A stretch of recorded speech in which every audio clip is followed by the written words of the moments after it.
H Ahmed નિશાની છે. હું શ્રી ડાયરેક્ટ પ્રાથમિક શાળા બીજા ધોરણમાં અભ્યાસ કરું છું.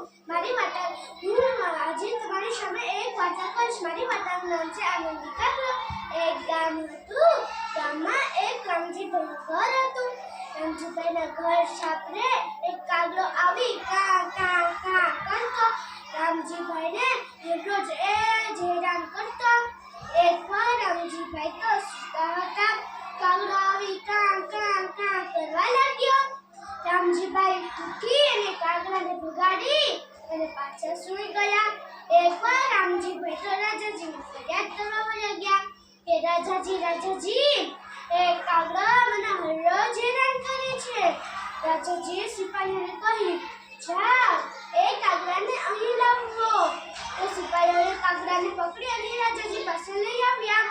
રાજાજી કાગડાભાઈને બોલે, કાગડાભાઈ આ ભાઈને તમે હરરોજ કેમ હેરાન કરો છો?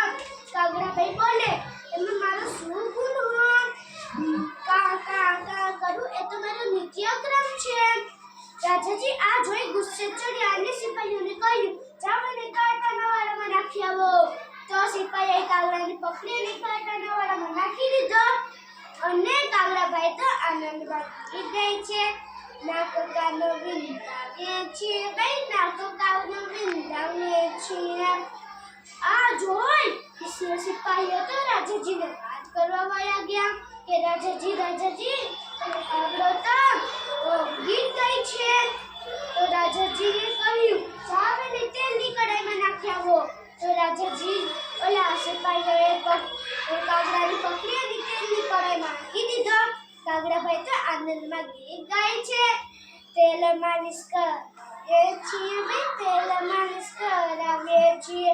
આ સાંભળી સિપાહીઓ તો રાજાજીને વાત કરવા લાગ્યા કે રાજાજી ઓલો ફરી ગીત ગાવા લાગ્યો. તો રાજાજીએ કહ્યું, જાવ એને ઊંધા કૂવામાં નાખી આવો. તો સિપાહીઓએ કાગડાને પકડી અને ઊંધા કૂવામાં નાખી દીધો. ને કાગડાભાઈ તો ફરી આનંદમાં ગીત ગાવા લાગ્યા. પાણીમાં છપછપિયા કરીએ છીએ, ભાઈ પાણીમાં છપછપિયા કરીએ છીએ. આ સાંભળી સિપાહીઓ રાજાજીને વાત કરવા વળ્યા ગયા. રાજાજી પેલો કાગડો તો ફરી ગીત ગાવા લાગ્યો.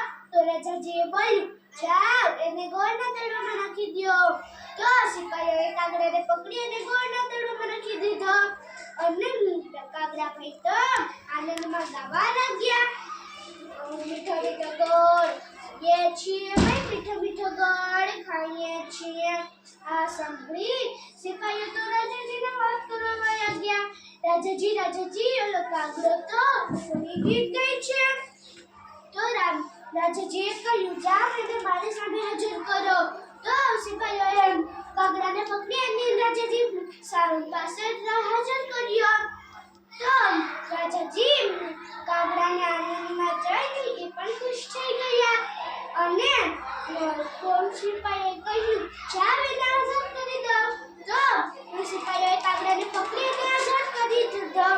કાગડાભાઈ જેમ આઝાદ થયા ને છાપરા પર બેઠા તો ગીત ગાવા લાગ્યા. કૂણો તડકો ખાઈએ છીએ, ભાઈ કૂણો તડકો ખાઈએ છીએ.